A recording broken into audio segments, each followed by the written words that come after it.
A Unibis Cultural, ela completa hoje, esse mês, 2 anos de aniversário. E quando nós pensamos no História Contada desse segundo aniversário, nós pensamos exatamente em poder homenagear um centro cultural que germina na nossa cidade, né? Então, por isso que o Sérgio Simon foi convidado, e que bom que deu para a gente conciliar nossas agendas para que pudesse coincidir com o mês de agosto, porque simbolicamente para nós era muito importante que esse encontro pudesse acontecer no mês de agosto. Evidentemente que se não pudesse, teríamos outros momentos e oportunidades para poder conhecer a trajetória maravilhosa desse médico e além de todo o percurso, desafio que o museu tende a transcorrer ao longo desses anos. Mas para nós, como uma organização plural e jovem de 2 anos, era muito importante a gente poder também evidenciar essa pluralidade dentro de outros ambientes e, portanto, o Museu Judaico nos pareceu ser a grande instituição que nos deixaria bastante contente poder estar conosco. E fora isso, tivemos uma feliz coincidência quando ainda no nosso planejamento como organização, o Arquivo Histórico Judaico, que foi o nosso parceiro desse projeto e o inspirador desse projeto, que Mona e eu desenhamos, era poder registrar os protagonistas da nossa cidade, né, que são da comunidade, que de uma forma ou outra conseguem contribuir para o desenvolvimento da nossa sociedade. E a gente fez esse projeto em homenagem ao Arquivo Histórico. Então todo esse material é um material que a gente disponibiliza para o Arquivo Histórico e desde então veio esse projeto. Nesse processo, como muitos de vocês sabem, o Arquivo Histórico passou a ser parte de uma responsabilidade, um legado maravilhoso, patrimonial da história dessa comunidade para dentro do Museu Judaico. Então, vocês vejam que essas coincidências, as felizes coincidências, elas fortalecem ainda mais os nossos vínculos e sentimentos de pertencimento, não só do ponto de vista comunitário, mas também do ponto de vista da sociedade. Então, queria dizer a Mona, ao Sérgio, que neste momento para nós é uma dupla satisfação de poder estarmos compartilhando um desafio comum da memória de uma história comunitária, mas também, fundamentalmente, de estar podendo escrever a história da nossa cidade através de vocês. Então, obrigado, Mona, mais uma vez, bem-vindos e, por favor, fique à vontade. Hoje nós temos a honra, né, de receber pela primeira vez um médico e um grande médico, Dr. Sérgio Simon. Seja bem-vindo, Sérgio. Obrigado, Mona, obrigado pelo convite, obrigado ao Bruno também, ao Unibis Cultural. Realmente uma grande honra receber aqui um dos maiores oncologistas do país. Como o Bruno disse, nesse programa já passaram nos últimos 2 anos nomes bastante interessantes e a gente procura variar. Eu estou vendo aqui que tem muita gente que não veio nos outros, né? Nós tivemos aqui a Rita Lobo, da área de gastronomia, o empresário Benjamin Steinbrück, os arquitetos que fizeram essa casa, o Roberto Loeb, Márcio Kogan, tivemos o Luiz Schwartz, editor, o Jacob Ginsburg, da Perspectiva, o secretário André Sturm, e todas essas entrevistas estão no YouTube, na página da Unibis Cultural, e podem ser acessadas e consultadas a qualquer momento. Essa nossa entrevista também está sendo gravada, Sérgio, e amanhã ela já será disponibilizada para todos no YouTube. Como eu disse, a qualquer momento da entrevista, vocês podem levantar a mão, se apresentar e fazer perguntas. É interessante quando a plateia participa. Na última edição, a gente teve aqui o Pedro Hertz, da Livraria Cultura, e a gente teve muita participação. Eu dividi a entrevista em 3 blocos, começando por o bloco de ciência, né, da parte científica, dos avanços no tratamento do câncer. Segundo bloco, carreira e família. E terceiro, o Museu Judaico, né, do qual agora o Sérgio Simon é presidente, e um projeto que ele se envolveu desde o primeiro momento. Super bacana, vamos falar também disso, Sérgio. Então, começar te apresentando, né, para quem não te conhece. O Sérgio é formado pela USP, também com doutorado na USP, fez seus estudos também nos Estados Unidos. Na USP ele fez a faculdade de Medicina, na área de genética médica, ele fez o doutorado, e o Simon é fundador do Grupo de Estudos Clínicos em Câncer de Mama e completou os estudos nos Estados Unidos. Fez residência no Mount Sinai, em Miami, e clínica médica com especialização em oncologia no Memorial. E também em outros centros, o Memorial, o grande centro de Nova York. Sérgio, como eu disse, vamos começar então pela parte científica, que eu acho que isso interessa muita gente, né? Você acaba de assumir a presidência da Sociedade Brasileira de Oncologia Clínica. Eu queria que você contasse para a gente o que isso representa e qual é o seu principal desafio nessa nova função, quais são suas metas. A oncologia como especialidade ela é bastante nova na medicina, né? Quando eu fui para os Estados Unidos nos anos 70, logo que eu me formei, eu não conhecia essa especialidade, eu conheci lá durante a residência. E quando eu estava na residência em Miami, um dos meus chefes me convidou para fazer um ambulatório de oncologia. Eu falei, mas o que é oncologia? Ele falou, cancerologia. E a minha primeira reação foi, não, obrigado, eu não quero. Câncer era uma doença muito ligada ao sofrimento, morte certa, poucos recursos para tratar, realmente não me atraía. A minha ideia era fazer hematologia. Acontece que o presidente Nixon, em 73, ele fez um ato que foi o ato da luta contra o câncer, o ato nacional contra o câncer, onde ele formou o Instituto Nacional do Câncer, destinou uma verba que na época era enorme, 100 milhões de dólares, para iniciar essa nova especialidade, essa nova carreira e as pesquisas mais dirigidas para o câncer. Eu acabei conseguindo ir para o melhor centro americano em Nova York, o Memorial Sloan Kettering, que até hoje é um dos líderes na pesquisa, e isso me animou muito a seguir essa carreira, porque era uma carreira desafiadora, né? E tive a sorte também de poder ver que a carreira deu certo, a especialidade, e hoje a doença é uma coisa totalmente diferente do que ela era há 30, 40 anos atrás, quando eu comecei a fazer a especialidade, né? Os pacientes que a gente dava muito pouco cuidado na época, hoje em dia eles são tratados de maneira muito dirigida, com resultados muito melhores, resultados de cura, de sobrevida, são muito melhores, a qualidade de vida dos pacientes hoje é outra, e a gente tem muitos pacientes curados, né? Inclusive aqui na plateia. Então, isso para nós é muito importante, quer dizer, que vê que uma especialidade que ela era olhada por alguns médicos com desprezo, pelos pacientes com muito medo, hoje em dia é uma coisa que se convive, se fala, e é uma mudança radical na postura com a oncologia. Você considera que houve bastante avanço nos últimos... Nós estamos falando do quê? De 40 anos de atuação? De 1980 para cá, eu diria, as coisas mudaram muito. Por quê? Porque até 1980 a gente tinha muito pouco conhecimento do que era a doença. Conhecimento a nível molecular. Como é que funciona, por que a célula se comporta dessa maneira, qual é a genética do câncer, como atacar o câncer, por que um câncer numa pessoa, o mesmo câncer, numa pessoa é de um jeito e na outra pessoa é totalmente diferente, é muito mais agressivo. E você consegue curar um paciente e não consegue curar outro. A gente não tinha as ferramentas na época para entender isso, e a gente tratava tudo meio às cegas, né? Você imagina você abrir um computador que tem 1 milhão de partes, mais ou menos o número de proteínas que a gente tem no nosso corpo, 1 milhão de proteínas diferentes, e a gente sabe que algumas peças estão muito danificadas, mas a gente não sabe quais são as peças, o que elas fazem e como trocar elas. É difícil, é empírico.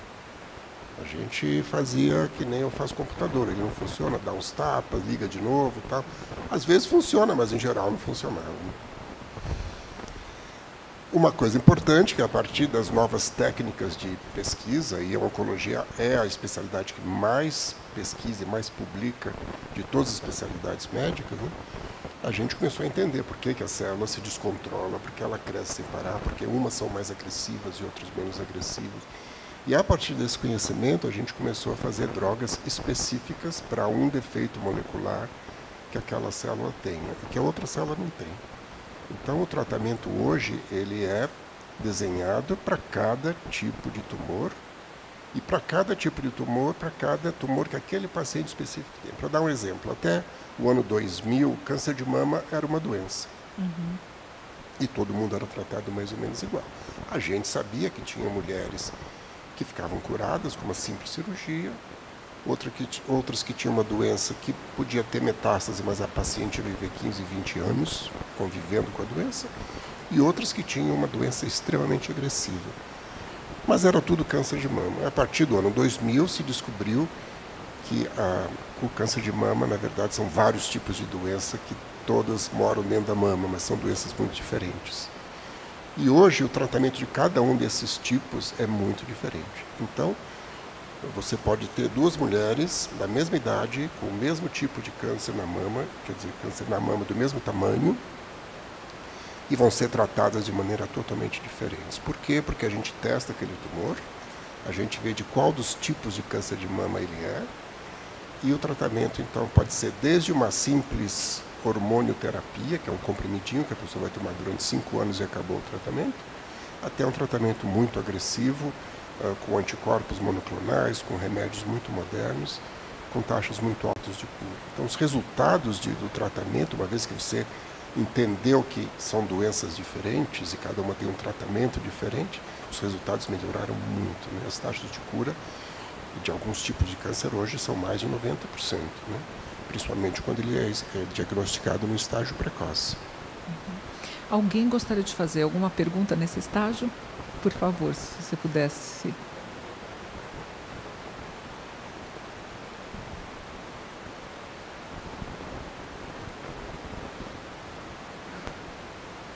Por favor, você se apresenta e fala alto. Meu nome é Gelson, um prazer aqui estar aqui, promotora. Eu vou fazer uma pergunta bem... eu estudo bastante Cabala e se fala muito sobre o câncer. Que vou usar o seu bom conhecimento, que todo mundo fala que as pessoas que têm muita raiva, guardam muita coisa emocional negativa, se fala muito nisso, que isso que muitas vezes, fora a parte da hereditária, né, que uma vida estressante, raiva, tudo que pode vir a gerar um câncer. Então isso aí é uma coisa que em estudos cabalísticos sempre se fala isso, só que a gente não tem uma comprovação científica. Eu gostaria de saber a sua posição referente a isso. Então, existem várias sugestões na literatura de que, principalmente, depressão está associada ao câncer. Mas os estudos epidemiológicos demonstram que não existe essa relação. Inclusive, se assim fosse, as pessoas que têm depressão, que é uma doença bem conhecida hoje, teriam uma incidência maior de câncer, o que não é verdade, isso não ocorre. O que sim ocorre é que, às vezes, a depressão é um sintoma precoce do câncer. O câncer está causando depressão, mas a depressão causar o câncer não é o caso. Existem muitas causas para o câncer, vou citar meia dúzia delas. Primeiro, genética. Famílias inteiras, e as famílias judaicas têm uma propensão alta para isso, nascem com defeito no DNA. Esse defeito pode ser transmitido de pai para filho, de mãe para filha, e assim por diante. E essas pessoas têm alta propensão de ter um tipo de câncer. Em geral, um tipo específico, mas tem famílias que têm vários tipos de câncer. Então, a genética é uma coisa muito importante. Você já nascer com uma genética, com uma mutação, já te predispõe a ter câncer. Por exemplo, câncer de mama, entre 6% e 10% das mulheres que têm câncer de mama, é um número grande, elas têm mutação nos genes que são conhecidos como BRCA1, BRCA2, bastante frequente em mulheres judias de origem ashkenazi, e que são transmitidos de pai ou de mãe para filho. O pai pode transmitir para uma filha também. Então, isso é uma causa. Outra causa, a mais frequente, conhecida, é o fumo. O fumo é responsável por mais de 30 tipos diferentes de câncer. A gente associa sempre fumo com câncer de pulmão, mas ele causa câncer de rim, ele causa câncer de bexiga, câncer de cabeça e pescoço, de garganta, câncer de pâncreas, uma série grande de câncer. Então, se calcula que se a humanidade parasse de fumar hoje, daqui a 30 anos, a incidência de câncer cairia 30%. É um número enorme, enorme. Se você imaginar que 15 milhões de pessoas por ano têm câncer, imagina você reduzir isso em 30% só por parar de fumar. Outras causas, vírus, doenças virais. Então, vários vírus estão relacionados ao câncer. Para citar um comum, hepatite B e hepatite C, que aqui no nosso meio a gente consegue diagnosticar e tratar. Em geral não dá muito problema, mas em alguns lugares, como a China, e principalmente o sul da China, é uma epidemia, é o câncer número 1, porque toda a população, inclusive infantil, já nasce com hepatite B. Um grande avanço nesse sentido foi a vacina de hepatite B.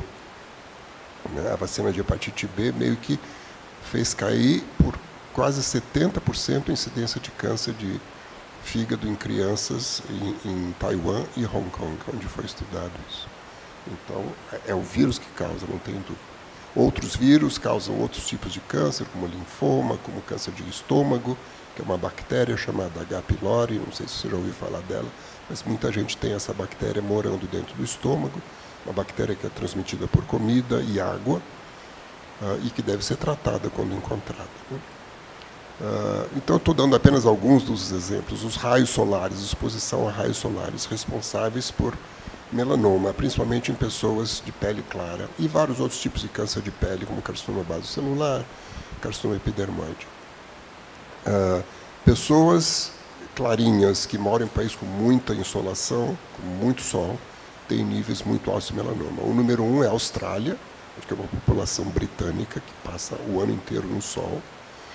E o que a Austrália fez, uma coisa muito inteligente, eles eram o número 1 de melanoma no mundo, de incidência de melanoma. O governo fez um programa de redução de melanoma. Então, no jornal, na primeira página do jornal na Austrália, em cima, tem o tempo, a data, o dia, a temperatura, chuva, não chuva, e o número de protetor solar que você tem que usar aquele dia pelo grau de exposição.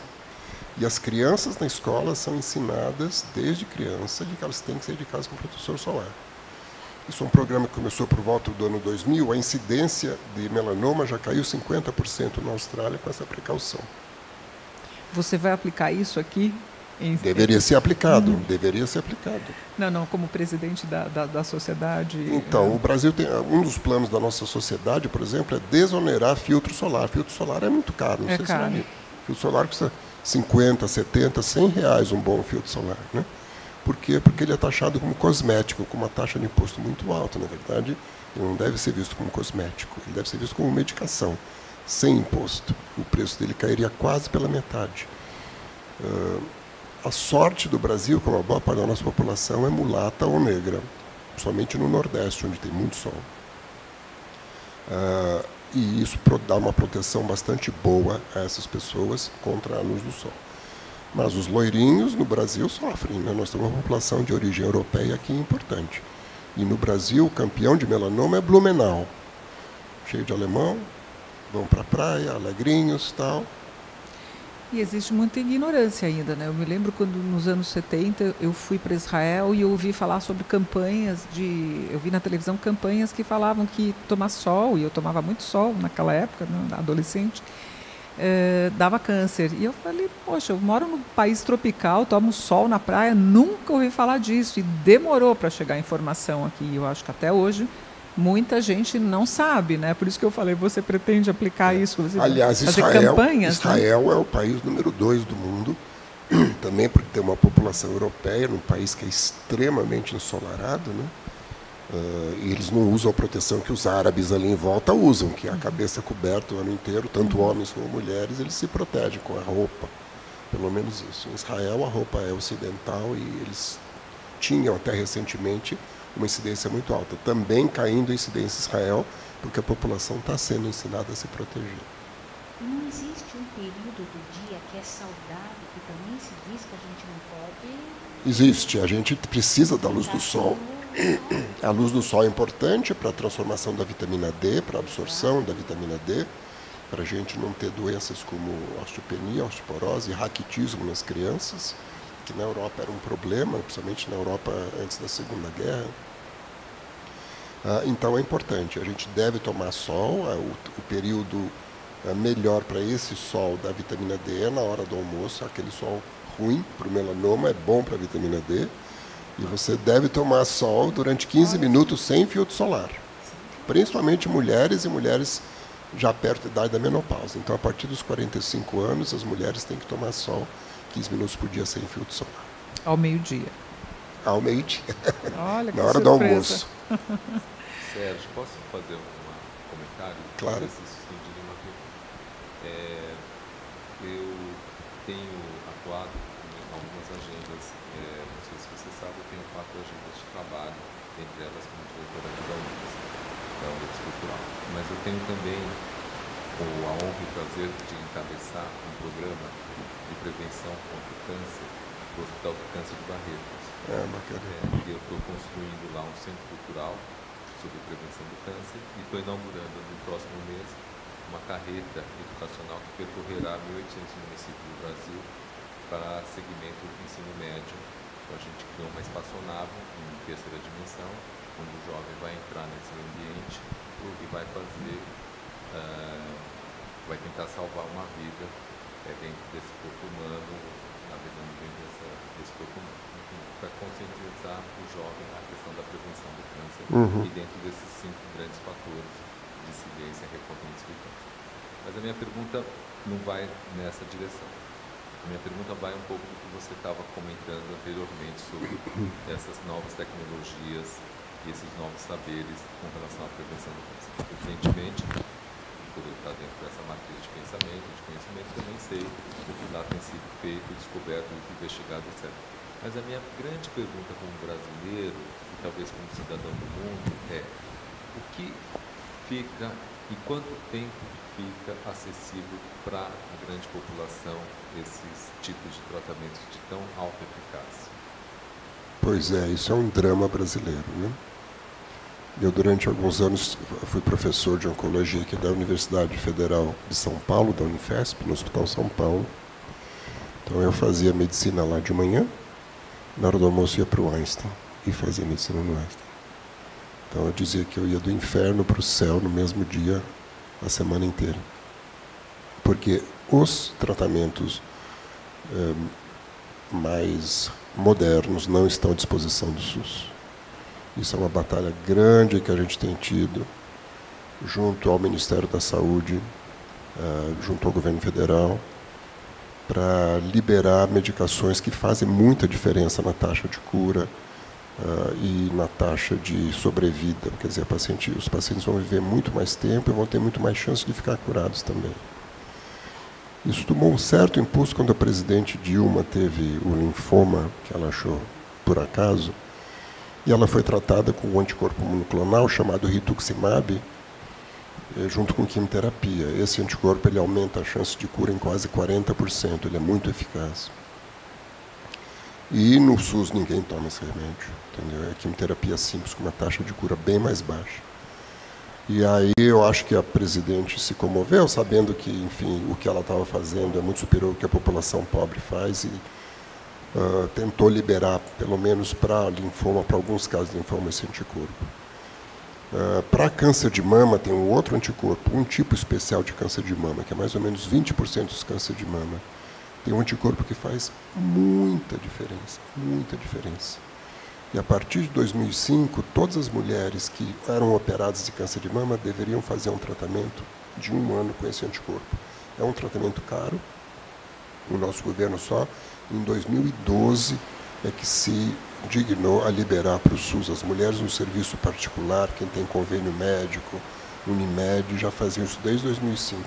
Foram vários anos para que o governo se mobilizasse para poder liberar isso. O que o governo fez? Sentou com o laboratório, o preço acordado foi 1/3 do preço que a gente paga numa clínica particular e foi distribuído para as mulheres no Brasil. Então, quando a gente força o governo e a sociedade se mobiliza, a gente consegue alguma coisa. Estamos longe do ideal. Nessa gestão minha, agora nós temos um plano de ter um plano básico de atenção ao câncer no Brasil, onde a gente vai fazer tipo uma cesta básica mínima que o governo tem que oferecer para a população.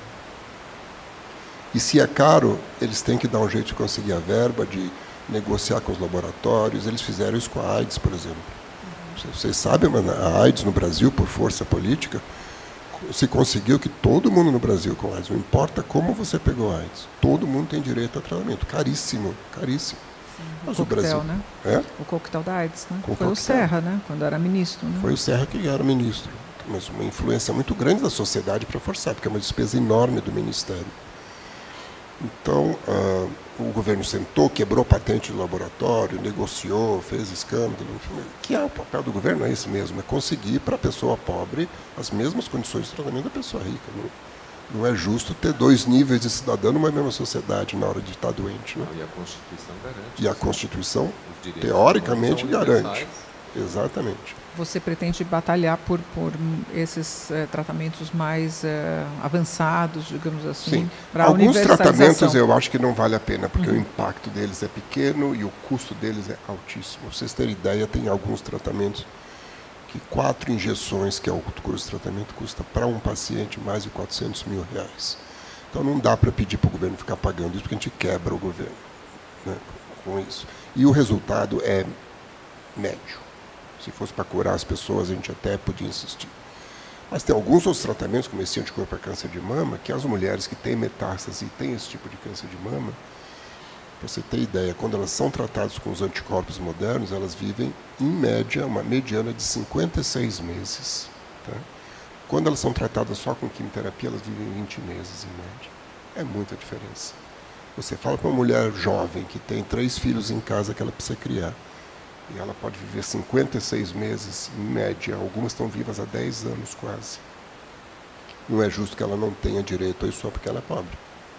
Principalmente vindo de um governo que nós tivemos aí durante muitos anos, que se dizia o governo que veio para proteger os pobres. Né? E, na verdade, isso não aconteceu. Então, eu acho que tem muito trabalho para a gente fazer na sociedade, um trabalho político grande. Nós temos grandes inimigos dentro do Ministério, que não deveria ter, né? Nós deveríamos estar trabalhando em harmonia, um ajudando o outro, mas a gente tem que enfrentar enormes batalhas dentro do Ministério, porque são pessoas que são politizadas da maneira errada, que acham que a nossa luta por remédios é para o médico ganhar mais dinheiro, para o laboratório internacional ter mais lucro no Brasil. Esse tipo de pensamento ainda existe aqui. E você sempre foi um médico de campo, né, da ação, de tratamento mesmo, né, atuando nos hospitais, no público, como você contou, no privado, no Einstein. Como é que é agora enfrentar essa parte política mesmo? Você está animado? Eu já tenho experiência, porque enfim, eu já fui vice-presidente da sociedade, já fui diretor da sociedade, já fui diretor do Grupo Brasileiro de Estudos de Câncer de Mama, então a gente já teve uma interação importante com o governo. O estudo mais importante que a gente fez aqui no Brasil em câncer de mama foi o estudo Amazônia, que eu tive o prazer de liderar, onde a gente seguiu 5.000 mulheres tratadas em 28 centros de câncer no Brasil, com câncer de mama, né? E acompanhamos as mulheres tratadas em serviço público e as mulheres tratadas em serviços privados, com acesso ao tratamento completo. E fizemos levantamento das curvas de sobrevida nesse serviço. As curvas são assim, né? Como era de se esperar, não foi surpresa para ninguém. Anunciou o Ministério que disse que o nosso estudo estava errado. Aí a Universidade de Harvard, que tem uma escola de saúde pública que é provavelmente a melhor do mundo, pegou o nosso banco de dados, reestudou e republicou o trabalho junto com a gente. Eles como primeiros autores agora, quer dizer, eles tomaram a liderança do trabalho e confirmaram que realmente no serviço público a mulher tem muito menos chance de ficar curada, de viver mais tempo com câncer de mama do que no serviço privado. Isso não é nenhuma surpresa, é óbvio, mas a gente precisava mostrar isso para o governo e mostrar para todo mundo. O Ministério Público até abriu uma ação para perguntar para o governo como é possível isso. Por enquanto está meio parado. Sérgio, você já falou um pouco dos fatores, né, que podem desencadear um câncer, mas a gente tem a sensação agora de que a doença parece que cresceu de uma forma assim absurda. Isso é verdade? Não tem uma família que não tem um membro da família sofrendo com câncer. Eu estou enganada ou é mesmo há hoje em dia uma maior incidência de câncer? E se sim, se é verdade mesmo, o que é? É o contato com plástico, com isopor, com radiação, com celular, com tecnologia, enfim, itens da nossa vida moderna? É uma combinação de tudo. Alguns tipos de câncer aumentam a incidência realmente, por exemplo, câncer de mama, câncer de intestino, câncer de próstata. Mas, em parte, também é porque, primeiro, as pessoas estão vivendo muito mais anos hoje em dia. E o câncer é uma doença das pessoas com um pouco mais de idade. O câncer dá em criança recém-nascida, dá em adolescente, mas é um evento raro. A grande idade do câncer é a partir dos 50 anos. Aí, realmente, a incidência aumenta. E hoje as pessoas, frequentemente, estão vivendo até os 80, 85, 90 anos, 100 anos de idade. Nós já tratamos uma mulher de 101 anos com câncer de mama. Ela quis ser tratada, foi tratada, morreu dormindo aos 103 anos, sem doença. E a neta dela era minha paciente, ela falou, minha neta tratou, eu também vou tratar. Então, a gente está tendo esse problema da idade do idoso, e o idoso tem mais chance de ter câncer. Porque o processo que leva até o câncer, em geral, é um processo que leva décadas no organismo, por isso que ele não dá em gente jovem. Em geral, o jovem tem problemas genéticos ligados ao câncer. O idoso é mais exposição ao meio ambiente, hábitos de vida, dieta, vírus, exposição ao sol. Isso demora muitos anos, por isso que vai mais para o idoso. Alguns tipos aumentaram, outros tipos diminuíram, estranhamente. Né? Quais? Por exemplo, câncer de estômago. Nos Estados Unidos, câncer de estômago, até 1940, era o número 1 do país. Número 1. Hoje ele é número 10. Ele foi baixando.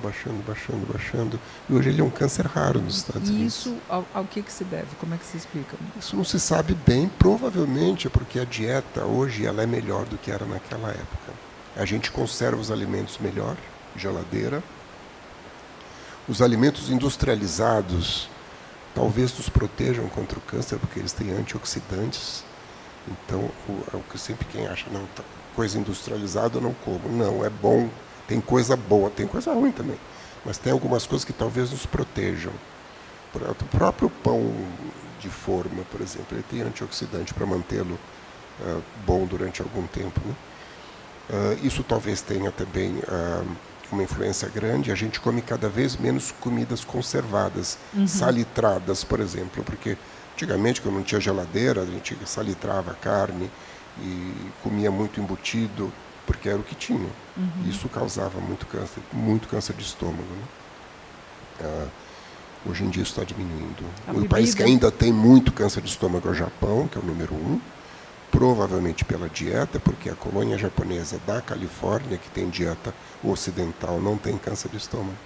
Mas qual dieta no Japão que a gente não sabe, mas é possível que seja o wasabi e o excesso de peixe cru, a grande quantidade de peixe cru.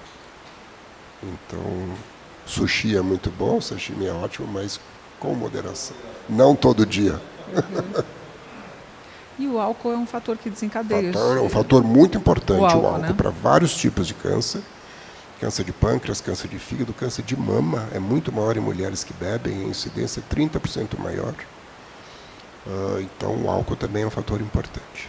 E, bom, toda a medicina hoje ela é baseada em a saúde, tratamento de medicina preventiva. A gente pode falar em medicina preventiva no caso do câncer? Pode, claro que pode.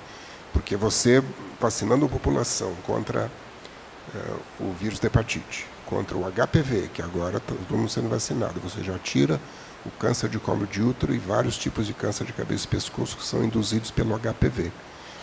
Mas quem deve se vacinar? Todo mundo? Todas as crianças, as meninas a partir dos 9 anos, e atualmente está preconizando para os meninos também. Porque o HPV está aí para todo mundo. Mas adultos não? Depende. Adultos de vida sexual promíscua, sim, devem ser vacinados, que tem múltiplos parceiros. Sim, devem ser vacinados. Mas o ideal é vacinar antes do início da atividade sexual. Então, o governo preconiza a partir dos 9, 10 anos de idade para todas as meninas. E agora abrindo para os meninos. Infelizmente, a adesão no Brasil ao programa de vacinação de HPV é baixa. Os pais não querem porque eles acham que se vacinar liberou a criança para começar a ter sexo, a transar. Então as mães falam, não, minha filha tem 10 aninhos, eu não vou dar vacina de HPV. E quando vai ver, a filha já transou e ela não está nem sabendo. Isso não precisa de campanha também, de esclarecimento? Muito, é feita muita campanha. Tem bastante campanha. Tem? Tem nas escolas públicas, tem nas comunidades mais pobres, que é onde realmente você precisa. Na favela, a vida sexual das meninas começa com 9, 10 anos de idade. Então é lá que tem que vacinar. E as mocinhas que vão à escola de freira em São Paulo talvez precisem menos, não tenho certeza. Mas as meninas de menor nível socioeconômico precisam ser vacinadas. Então, tem várias medidas, uma dieta melhor, com menos gordura, com mais fibra, favorece também a prevenção do câncer. E hoje em dia isso é uma tendência meio que mundial, né? Porque nós tivemos uma fase de obesidade muito grande no mundo inteiro. Hoje se morre mais de obesidade do que de fome. É um fenômeno novo. Mas as pessoas estão começando a comer coisas mais frescas, diminuir frituras, diminuir a ingesta de carne, principalmente carne gorda. Isso tudo tem um fator de prevenção do câncer também. Obesidade é uma coisa que predispõe a alguns tipos de câncer, câncer de mama, câncer de endométrio. Ele é bem mais incidente em mulheres com sobrepeso. O de endométrio em mulheres que são diabéticas, com pressão alta, negras e gordas. Esse é o típico paciente que vai ter câncer de endométrio. Então, todos são fatores preveníveis. Se você mantiver seu peso bom, uma dieta razoável, não se expor à luz do sol, ter as vacinas em dia contra os vírus que causam câncer, não fumar, não beber em excesso. Oi? Não viver, ela falou. Não, viver bem, mas... sabe, beber moderadamente. Beber moderadamente, se vacinar, caprichar na dieta. Você está se prevenindo. Então, existe sim prevenção. Existe também detecção precoce, que é outra coisa. Que é você pegar o câncer numa fase em que ele ainda não deu sintomas. Por exemplo, mamografia para as mulheres. O exame de PSA e de toque retal para os homens. A colonoscopia para todo mundo com mais de 50 anos. São exames que você faz de órgãos que têm muita prevalência de câncer e que você consegue curar ele numa fase precoce, quando você faz o diagnóstico precoce. Então, existe tanto prevenção como diagnóstico precoce.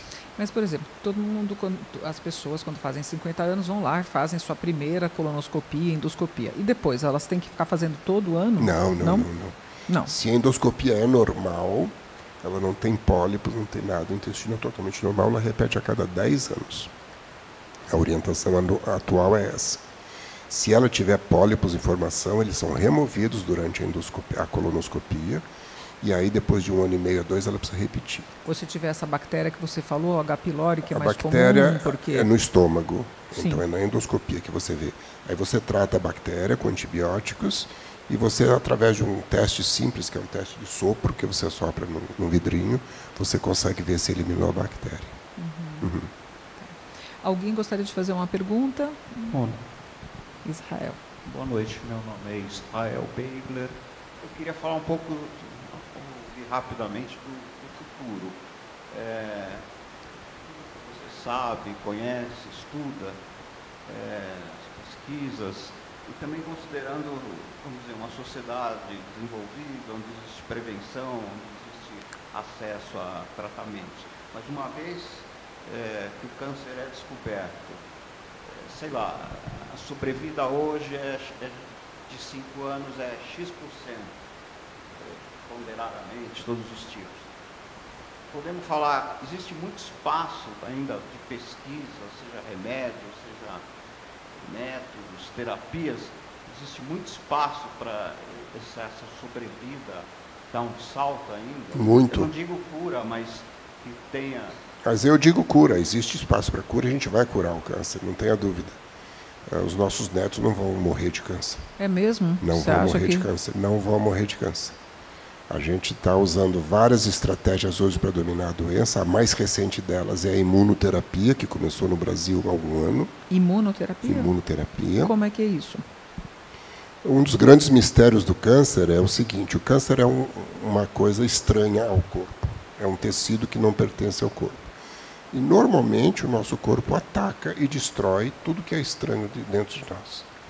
Então, nós temos um sistema imunológico, que são as células brancas do sangue, que são os linfócitos, principalmente, que estão o dia inteiro trabalhando. Você está respirando, está inalando bactérias, você está comendo, você está ingerindo bactérias, e a gente tem o corpo coberto de bactérias, a gente tem vários orifícios por onde entram bactérias, Isso tudo tem que ser mantido à distância, para não causar a morte do hospedeiro, que a gente chama.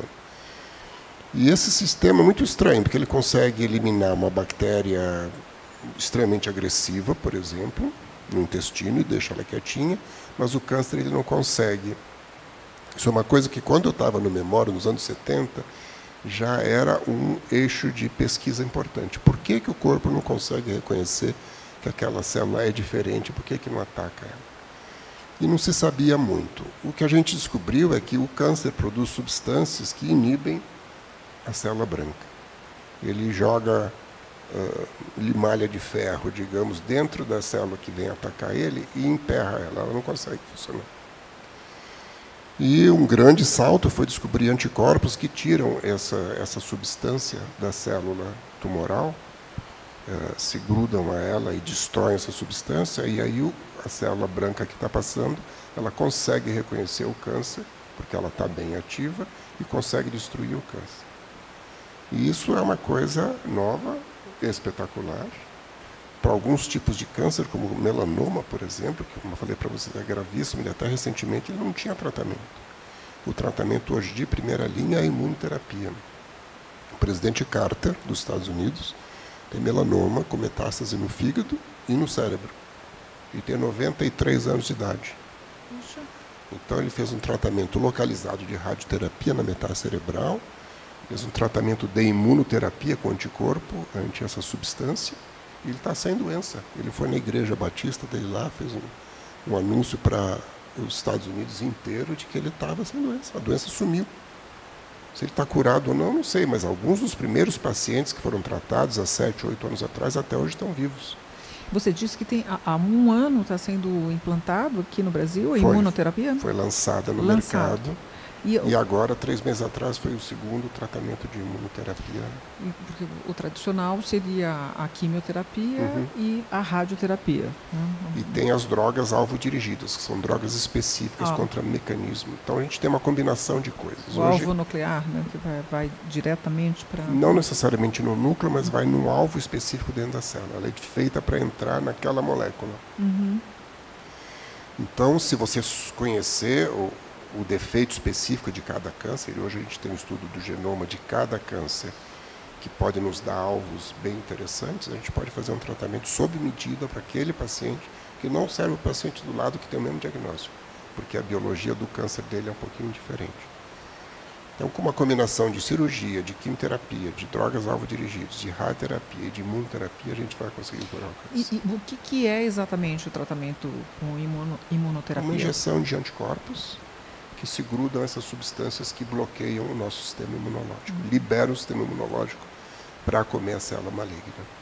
Eu ia te perguntar se o tratamento do câncer se beneficiou do estudo do genoma, você já respondeu, muito, né? Muito. Porque a Maiana Azat esteve aqui, foi uma das nossas convidadas, e ela falou um pouco disso, né? Muito. E ainda tem outros avanços a serem conquistados? Olha, para você ter ideia como o genoma é importante, ele é tão importante que quando o primeiro genoma ficou pronto, foi por volta do ano 2000, né, o primeiro genoma, ele custou $1 bilhão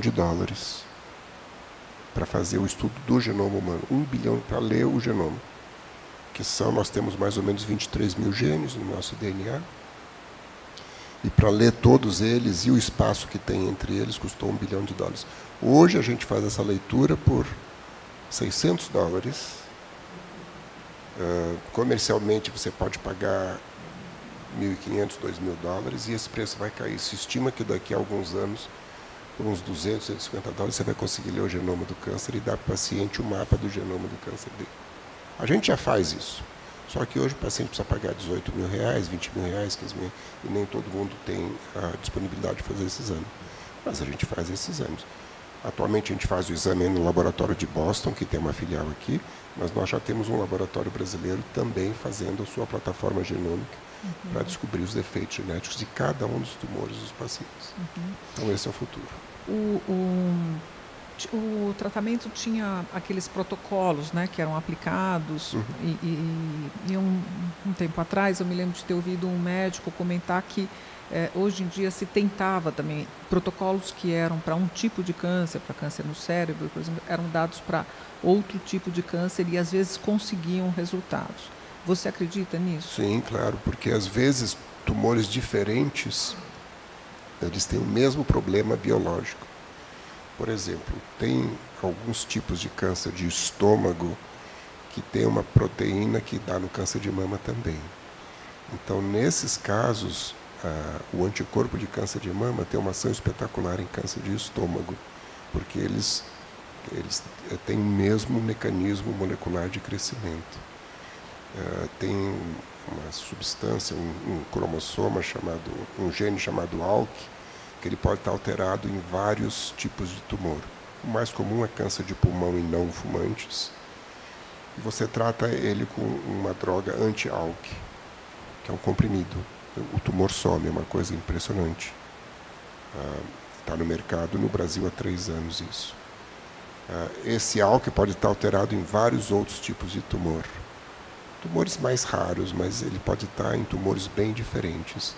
Então, se ele tem aquele mecanismo, não importa de onde ele saiu, você pode bloquear ele com a mesma droga que você usou para o câncer de pulmão. De tudo isso que a gente conversou, então a gente infere de que realmente o tratamento ele é diferente para cada uma das pessoas, independente do tipo do câncer ser Isso é o que a gente chama de medicina personalizada. E o presidente Obama, nos Estados Unidos, deu um grande impulso para a medicina personalizada, abrindo os grandes programas de estudo de genoma de tumores. E hoje é uma realidade, né? Inclusive o laboratório Roche comprou esse laboratório de Boston e disseminou para o mundo inteiro a possibilidade de se estudar o genoma. Frequentemente a gente acha alterações interessantes, às vezes a gente acha alterações para as quais ainda não existe um remédio que funcione, mas é uma questão de tempo. A gente chega lá. Você é super otimista, então? Sou, total. Bom, a gente está se encaminhando, então, para a parte de carreira e família, né?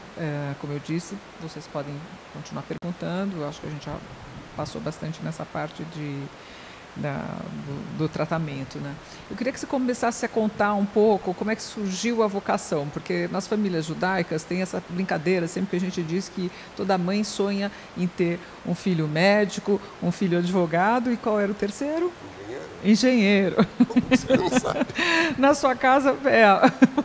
sua casa foi assim, sua mãe falou, você vai ser médico, meu filho, vocês são 3 irmãos, né? Não, eu falei para minha mãe que eu ia ser médico. Você já sentiu a vocação desde muito pequeno. Eu me lembro uma vez na feira, na Rua Guarará, tinha uma banquinha que vendia brinquedos, estou falando dos anos 50.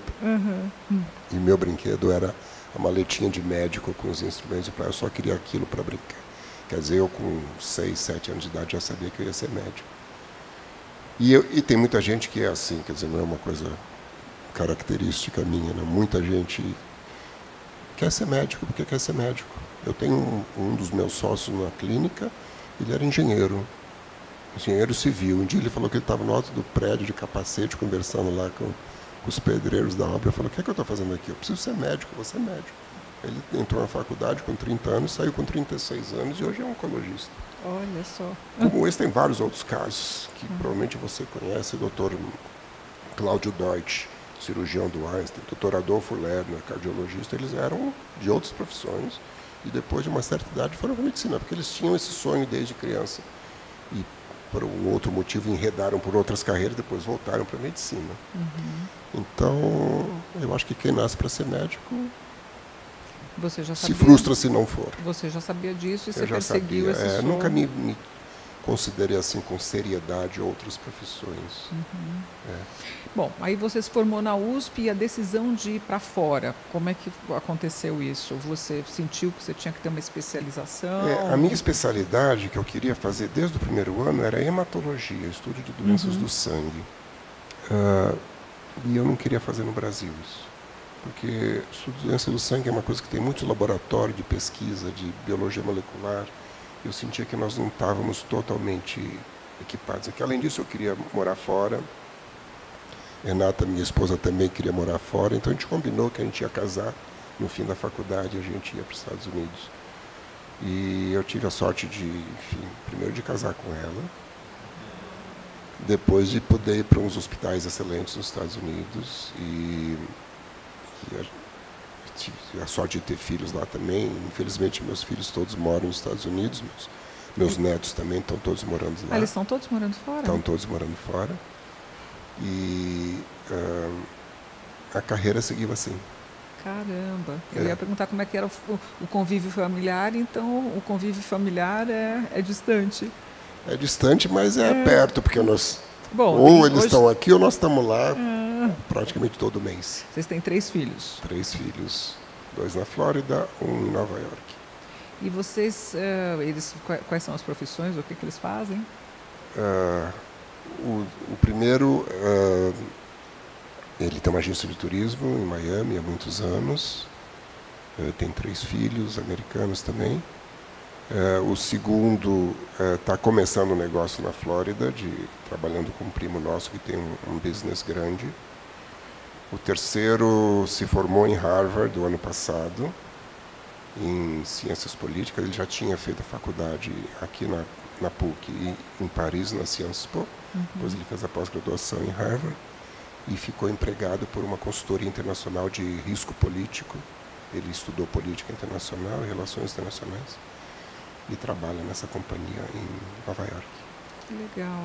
E todos ficaram por lá? Ficaram por lá.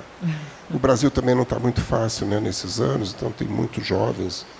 Meu filho de Miami fez 40 anos, nós fomos para a festa lá. Tinha mais de 100 jovens brasileiros, amigos deles, que moram em Miami, enfim. É uma pena para o nosso país, mas é uma realidade atual nossa, né? De jovens saindo. Esse êxodo de jovens em idade muito produtiva estarem saindo do país, é uma pena. A gente não falou dos seus pais. Como é que é a sua família? De onde que eles vieram? De que país? Quando? Meus pais têm uma história muito original. Meu pai é uma história mais comum, que meu pai é refugiado de guerra alemão. Meu pai se formou em 1933 em Berlim, em Direito, e aí ele foi proibido de exercer a profissão, né? Os judeus não podiam ser advogados.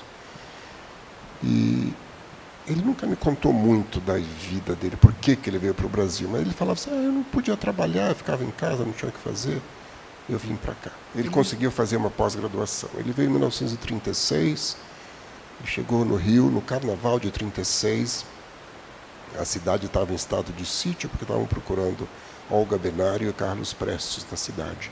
Então você só podia ficar na rua até às 6 da tarde. Ele achou tudo muito estranho. Morou um tempo no Rio, achou insuportável o calor, veio para São Paulo, no fim ele acabou voltando para o Rio. Eu e minha irmã mais velha nascemos no Rio de Janeiro. E ele se adaptou muito bem ao Brasil, adorava o Brasil, falava português muito bem, um português de excelente nível literário. E do lado da minha mãe a história é muito diferente, porque a minha mãe é de Belém do Pará.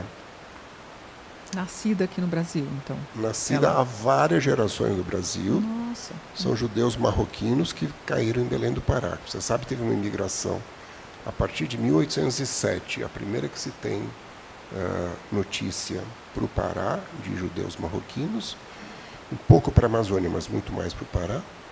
A minha tataravó chegou na ilha de Marajó em 1850. Não me pergunte o que uma mulher do Marrocos foi fazer em Marajó em 1850, eu não tenho ideia. Eu sei que ela tinha uma fazenda lá. E o marido dela, que era meu tataravô, ela se chamava Graça Pinto, de solteira. Dona Graça tem registro que ela chegou no Marajó em 1850. Em seguida ela casou com o José Levi, que era o meu tataravô. Ele morreu pouco tempo depois, indo para a Inglaterra para se curar de uma doença que ele tinha. Ele morreu no navio. E ela acabou perdendo a fazenda e ela veio a falecer em 1910 em Belém do Pará. Ela está enterrada no cemitério de Belém. A filha dela, Dona Belísia Pinto, minha bisavó, nasceu na ilha de Muaná. Você sabe onde é? Não, onde é? No fim do mundo, virando à esquerda. Mas a gente tem os dados dela do Império. Ela nasceu em 1858. Mas onde que é essa ilha? No delta do Amazonas, perto da ilha do Marajó. Não sei porque ela nasceu lá, não me pergunte. Mas ela nasceu em 1858 lá, Dona Belisa. Dona Belisa era uma mulher muito especial, era muito cheia de vida. O apelido dela era Mãe Vida, ela era muito esperta. E ela morou em Belém do Pará, onde nasceu minha avó, Dona Esther Levi. E a Dona Belisa gostava de fazer reforma e de construir casa. Então, quando ela acabava uma reforma, ela começava outra. Era tipo uma pequena empreiteira antes da Lava Jato. E ela, até velhinha, ela morreu, acho que em 1826. Ela tinha essa atividade de construção, que é muito estranho uma mulher fazer isso, né? Naquela época? Naquela época, ainda por cima. A minha avó, eu tive um pouco de contato, não muito, ela faleceu, eu tinha 12 anos, ela morava em Belém, a gente morava em São Paulo, naquela época as distâncias eram grandes. Ela veio 2 vezes a São Paulo, quando eu era criança, eu tive em Belém 2 vezes, então nosso contato foi pequeno. Mas o meu avô, o marido dela, era uma pessoa importante. Ele nasceu em Cametá, também judeu marroquino, de nome Eliezer Levi, conhecido como Major Eliezer Levi. Ele é uma figura conhecida, inclusive tem uma tese aqui na USP, do professor Nachman Faubel, uma pós-graduação sobre a vida dele. Porque ele foi um líder político da comunidade judaica do norte do país. Ele foi o primeiro líder sionista do norte do país. Ele, a partir de 1918, começou a editar um jornal sionista chamado Kol Israel, onde ele preconizava que os judeus deviam ir para a Palestina fazer um Estado e se libertar da Europa. Em 1918, no fim da Primeira Guerra, teve um desfile das nações em Belém, e ele preparou um carro que chamava Palestina Livre, onde em cima estava num trono sentada a irmã mais velha da minha mãe, vestida de escrava com algemas rompidas nas mãos. E atrás uma bandeira que ele inventou, mas que é muito interessante, porque ela tem 2 faixas azuis e uma estrela de Davi no meio. Você olha e fala, mas a bandeira de Israel naquela época, em Belém já tinha. E tem uma foto muito famosa, que inclusive está na tese do Nachman Faubel. O Nachman Faubel tem o original dessa foto, a nossa família não tem. E isso porque meu avô era muito, muito ativo. E isso tudo que a gente contou foi sua mãe? Minha mãe tem documentos. Tias, A minha tia, a irmã mais velha da minha mãe, com quem eu tive muito contato, ela era a enciclopédia viva da família. E como é que ela casou com seu pai? Porque ela era sefaradi e ele era ashkenazi. Casamento misto. Uma coisa que na época não acontecia, um casamento misto desse jeito. O meu pai era advogado, chegou aqui e não podia fazer direito, porque o direito aqui é direito romano, na Alemanha é direito anglo-saxão, então não podia fazer, precisava cursar de novo a faculdade. Então, meu pai virou representante comercial. Ele vendia moda feminina e viajava o Brasil inteiro. Ele pegava o ITA no Rio e ele ia parando em Vitória, Salvador, todas as cidades do norte e nordeste do Brasil, inclusive Belém. E em Belém ele conheceu primeiro minha mãe numa loja e depois viu ela na sinagoga. E aí ele se apaixonou e ela por ele, porque ele era um jovem estrangeiro, loiro de olho azul. E ela, enfim, casaram em Belém e vieram morar no Rio de Janeiro, onde minha irmã e eu nascemos. Depois mudaram para São Paulo em 53, onde já nasceu meu irmão Paulo, que está aqui. E depois mais um filho, o Alberto, meu quarto filho deles, que nasceu em São Paulo também. Então minha casa era muito interessante, porque era uma casa alemã, marroquina e brasileira. E o cardápio na mesa era um cardápio alemão, marroquino e brasileiro, né? Nós tínhamos uma grande cozinheira mineira, que trabalhou 30 anos com a gente, fazia comida mineira. Minha mãe fazia comida marroquina e aprendeu a fazer as comidas alemãs com minha avó, mãe do meu pai, que veio para cá. Então era uma festa, né? Gastronomicamente era muito diversificada a minha casa. Bem variado, né? Bem variada. É uma coisa, na época, um pouquinho estranho. A minha mãe, em virtude do meu pai ter muitos amigos alemães que só falavam alemão, minha mãe aprendeu a falar alemão. Uma paraense, marroquina, falava alemão em São Paulo. E meu pai se adaptou muito aos hábitos paraenses, adorava comida paraense, tacacá, tucupi, cupuaçu, era com meu pai mesmo. Então era interessante, era uma mistura interessante. Um casal que se deu muito bem a vida inteira, se amavam muito. que ano que foi que eles casaram? Que foi Eles casaram em 46. 46. Isso. Logo após a guerra. E a família do seu pai veio junto com ele? Você falou que Não, meu pai chegou... meu pai chegou em 36. E o pai dele e a mãe foram muito críticos pelo fato de ele sair. A minha avó desmaiou na estação de trem. Quando o trem foi embora, ele saiu de Berlim, foi de trem para Hamburgo tomar o navio que vinha para o Brasil. E foi muito dramática a separação. Meus avós achavam absurdo sair da Alemanha. Como vai para esse país? Que país é esse que você está indo? Vai para a selva, né? Para a selva. E meu pai sabia muito pouco sobre o Brasil também. Mas aí teve a Noite de Cristal na Alemanha e o business lá do meu avô foi depredado e eles viram que as sinagogas foram queimadas e que não dava mais para ficar. Então eles escreveram para o meu pai pedindo, pelo amor de Deus, um visto para que eles pudessem vir para cá. Qual era o business? O que ele tinha, seu avô? Meu avô era açougueiro, era um negócio já de várias gerações na família. Eles trabalhavam com carne e kasher. E meu pai tinha um irmão, meu tio Arno, para quem ele não podia mandar visto. Porque você só podia mandar ou para pais ou para filhos. Para irmãos não era permitido. Então meu pai ainda conseguiu mandar. Meus avós saíram em 1940, já no meio da guerra. No meio não, a guerra tinha recém-iniciado. E chegaram aqui em fevereiro de 40. Vieram via Itália, por Gênova. E o irmão do meu pai ficou em Berlim e não pôde sair. E foi um dos raros judeus que sobreviveu à guerra dentro de Berlim. Então, não foi para campo de concentração? Não foi pego. Ele foi escondido por uma família cristã que ajudou, emprestou uma casinha num bairro afastado do centro, onde eles se esconderam e viviam uma vida meio normal. Eles não podiam ficar em casa, eles tinham que fingir que iam trabalhar todo dia, mas eles não podiam trabalhar. Então, de manhã eles saíam, andavam pela cidade, com medo de serem descobertos. Nos últimos meses da guerra, como os bombardeios ficaram muito fortes, eles já não iam mais para o centro. Eles, seria o Arno e a mulher. O Arno e a minha tia Hilda. E quando eles escutaram falando russo nas ruas, eles entenderam que a guerra tinha acabado, que os tanques russos tinham entrado em Berlim em maio de 1945. E aí meu tio reabriu, com a ajuda do exército americano, ele obteve a licença para reabrir o primeiro açougue kasher de Berlim no pós-guerra. E com isso ele ficou muito bem de vida, porque carne naquela época era um tesouro, né? As pessoas trocavam joias, tapetes, louças, pratarias por carne. Nossa. E o meu pai acabou descobrindo, através de listas que eram publicadas no jornal aqui no Brasil, que o irmão estava vivo.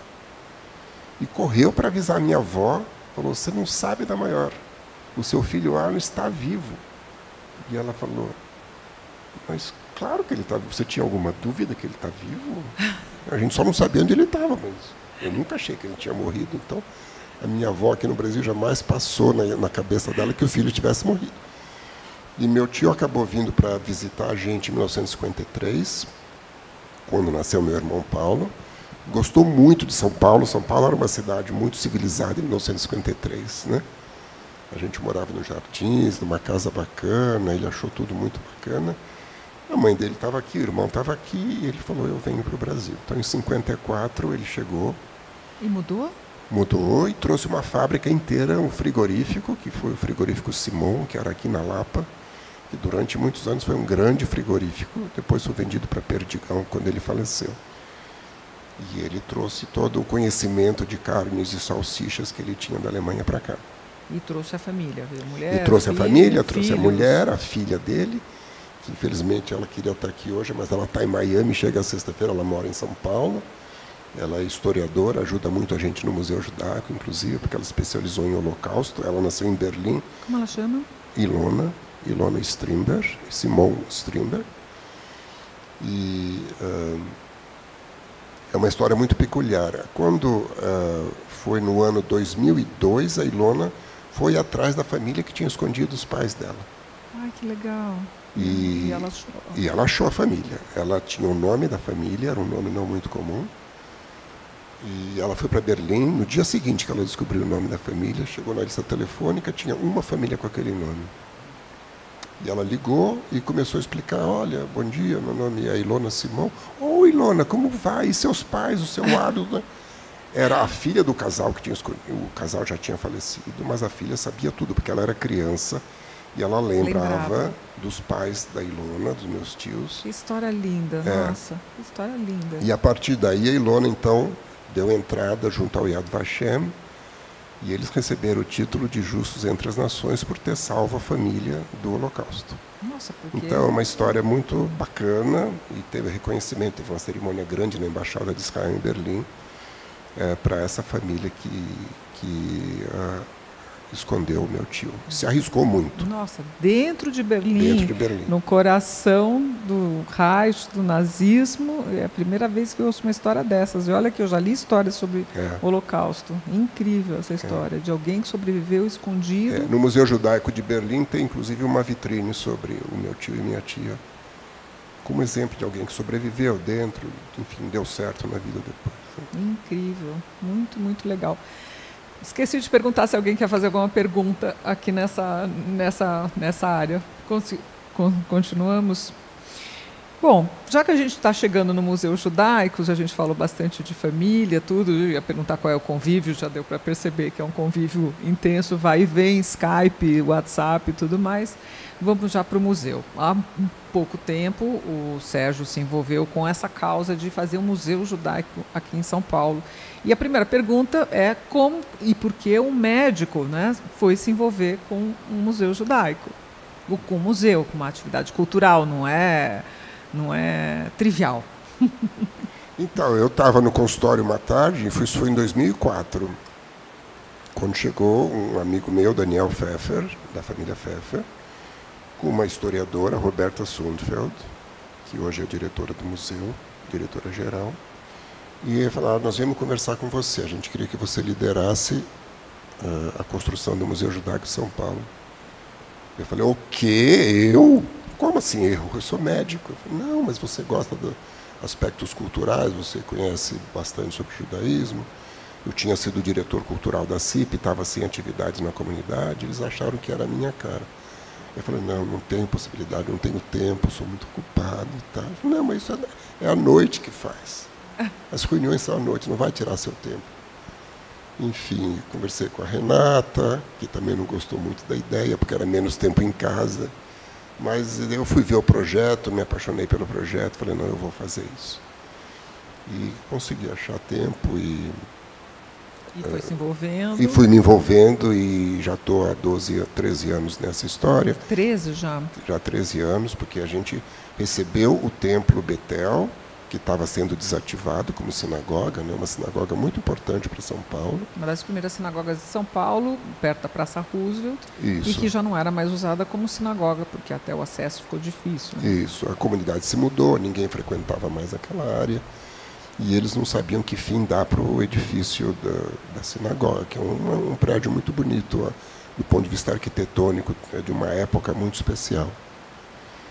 Então a gente fez algumas coisas. Primeiro foi fazer uma licitação para escritórios de arquitetura especializados em museu e em prédios antigos, tombados, para fazer um projeto. Então 7 escritórios se inscreveram nessa licitação e venceu o escritório Botti Rubin, que é um escritório muito conhecido de São Paulo, que tem grandes obras na cidade, que fizeram um projeto de manter a estrutura original da sinagoga, do Templo Betel, e adicionaram ao lado um prédio moderno de vidro, que vai desde a 9 de julho até o viaduto Martinho Prado, dando um ar de modernidade à sinagoga, que tinha um ar muito tradicional, muito antigo.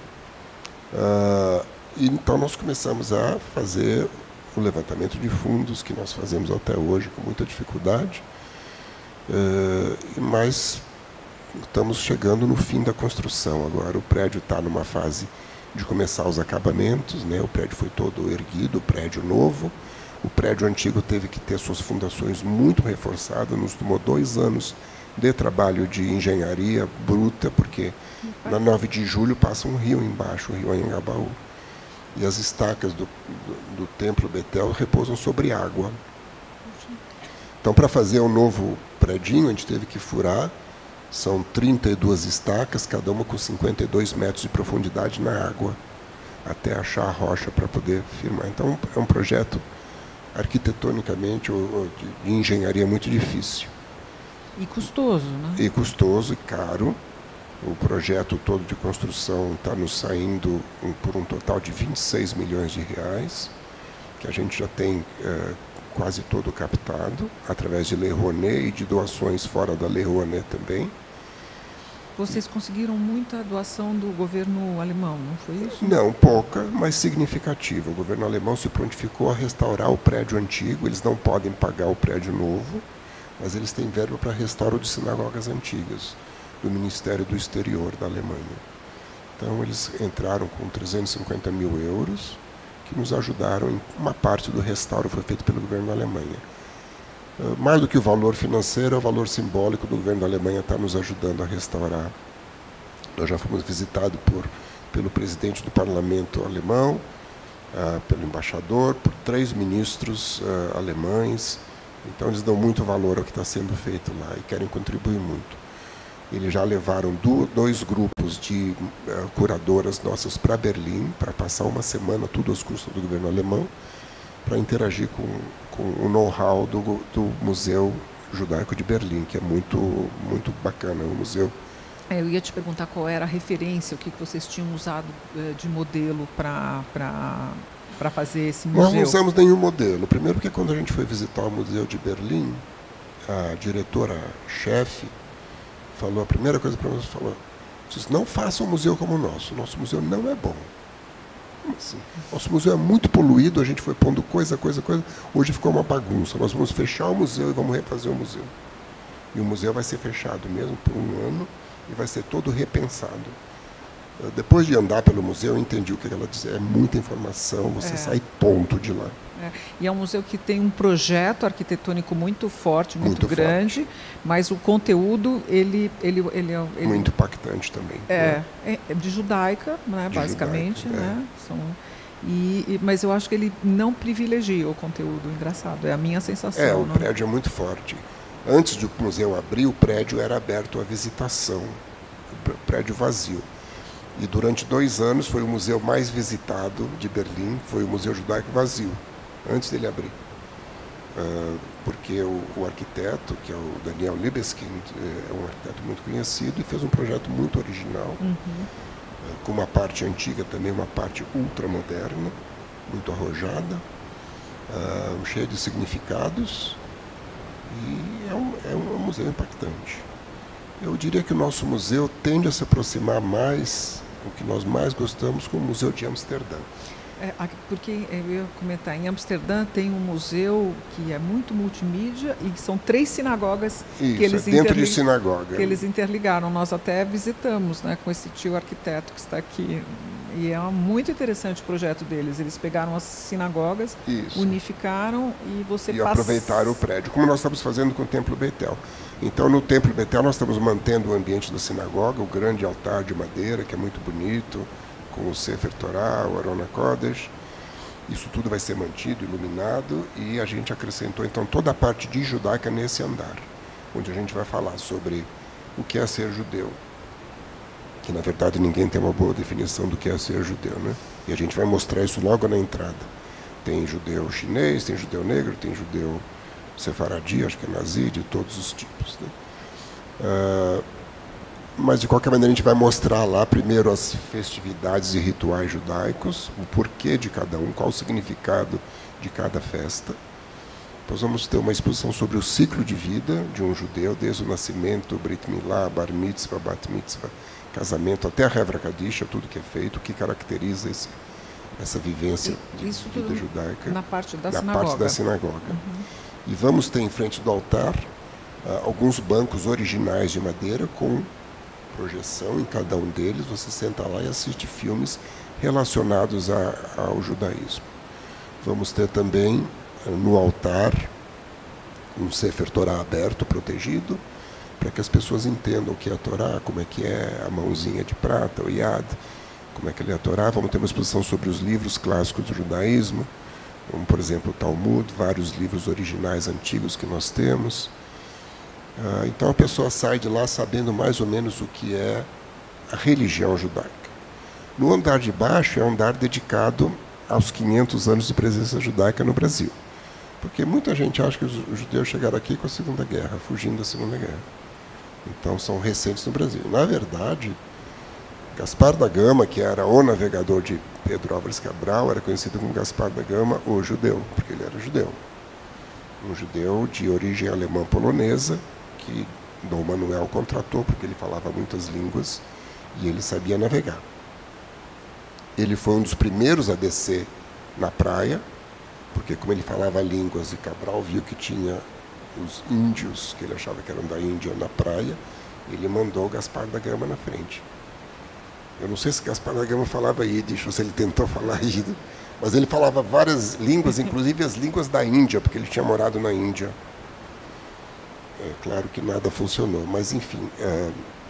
E é interessante que eu descobri também que na caravana de Pedro Álvares Cabral tinha 35 soldados alemães, mercenários, que Pedro Álvares Cabral contratou em Lisboa para fazer número e para ajudar Mas a gente sabe que Fernando de Noronha, Martim Afonso de Souza, os bandeirantes, todos eram judeus fugindo de Portugal. Uhum. Vários donos de capitanias hereditárias eram judeus, né? E assinavam secretamente um pouquinho em hebraico, embaixo da sua assinatura, para lembrar que eram judeus. Então a presença judaica está aqui desde os engenhos de açúcar iniciais, da exploração do pau-brasil no começo da exploração de bens naturais do Brasil, e se manteve ao longo de todo o Brasil colonial, Brasil Império. Dom Pedro II era grande amigo dos judeus e trouxe muitos judeus da Alsácia-Lorena para servir a corte no Rio de Janeiro. Então, os dois modistas da imperatriz, os joalheiros, os banqueiros, os professores de música, eram todos judeus do sul da França. E se criou uma comunidade judaica no centro do Rio de Janeiro, né? Ao mesmo tempo foram chegando, quando Dom Pedro e a família real liberaram as religiões no Brasil, foram chegando os judeus no norte, os judeus marroquinos que foram invadindo a Amazônia. E um pouco depois, no fim do século XIX, aí os judeus já vindo para São Paulo, né? Algumas das famílias que construíram o Betel, família Laffer, família Clabin, família Segal, já vieram naquela época. E no sul do país, os projetos de colonização agrícola nas fazendas no Rio Grande do Sul, que foi uma tentativa de instalar judeus em projetos agrícolas que não deu certo, mas que foi uma maneira de trazer muita gente para o Brasil. Philipson, Santa Maria... Santa Maria, Quatro Irmãos, Philipson, exato. Os judeus também, com Maurício de Nassau, né? Então, depois teve aquele enclave judeu no século XVII, durante o breve reinado holandês, que foi muito importante, porque os judeus vieram em grande quantidade e trouxeram, inclusive, um rabino muito importante, que era o rabino Isaac Aboab da Fonseca. Ele era um rabino importante em Amsterdã, mas ele veio porque a comunidade aqui queria alguém que fosse à altura. Ele era um homem muito letrado, ele participou, inclusive, do expurgo de Baruch Spinoza, foi um dos que assinou a expulsão de Baruch Spinoza, e isso durou pouco menos de 30 anos em Recife. E aquela comunidade de judeus portugueses teve que sair quando os portugueses retomaram Recife. Foram para as Antilhas, para Curaçao, para aquelas ilhas ali do meio, onde eles fizeram várias sinagogas, e alguns voltaram para Amsterdã, uma parte deles foi para Nova York. 17 judeus chegaram em Nova York, saindo de Pernambuco, e se considera eles como os iniciadores da comunidade judaica de Nova York.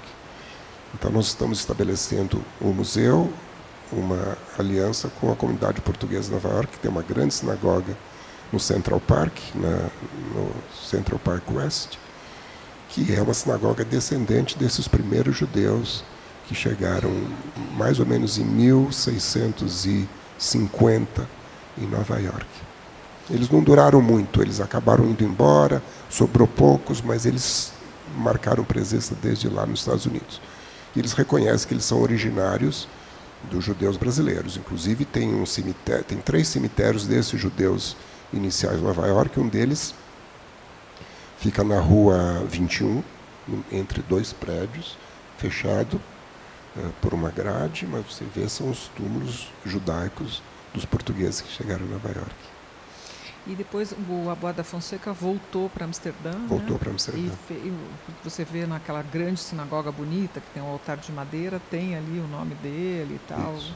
E segundo o Rabino Davi Weizmann, que fez o livro, O né, livro dele. do Brasil Bandeirante, ele publicou no primeiro livro, né, ele diz que foi um dos primeiros livros considerados brasileiros, com os escritos brasileiros lá na Holanda. Né? Correto.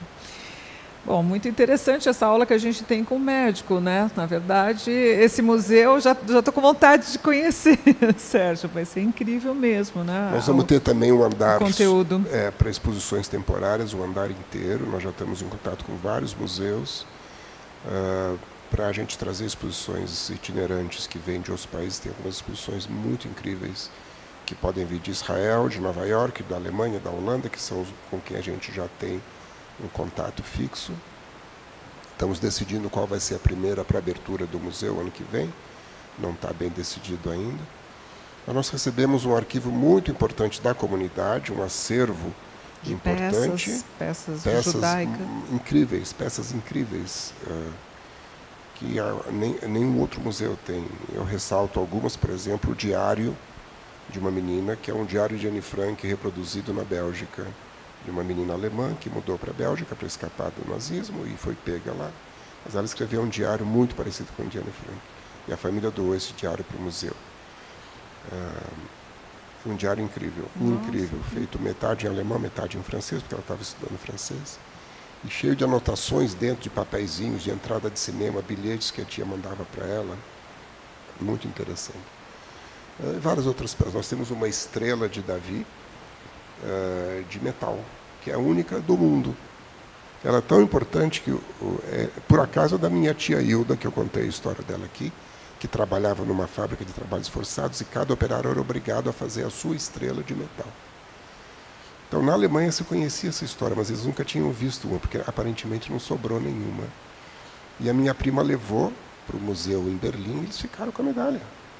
Ela teve que mover uma ação para tirar e receber de volta do arquivo alemão, porque eles não queriam devolver para ela. E essa medalha era o que? Era usada num paletó? Porque os judeus tinham que mandar com uma estrela de Davi. Em geral era de pano amarelo, escrita Yuda, e essa era de metal. E ela vai estar no nosso museu como uma curiosidade, né? A única estrela de metal que sobrou das poucas que foram feitas. Vestimentas também, não são trajes? Temos muitos trajes rituais, temos objetos que os retirantes fugitivos de guerra trouxeram para o Brasil. Ganhamos vários samovar, parece que samovar era importante trazer, as famílias traziam samovar da Europa. Traziam samovar, é verdade. Porque o samovar era muito central na vida dessas famílias. Então nós ganhamos em um ano 5 samovares, bonitos até. Mas talvez o mais importante acervo que nós temos é o arquivo histórico, que o Bruno já mencionou, inclusive. O arquivo histórico foi montado aqui em São Paulo há 40 anos atrás, 41 anos atrás, em 66.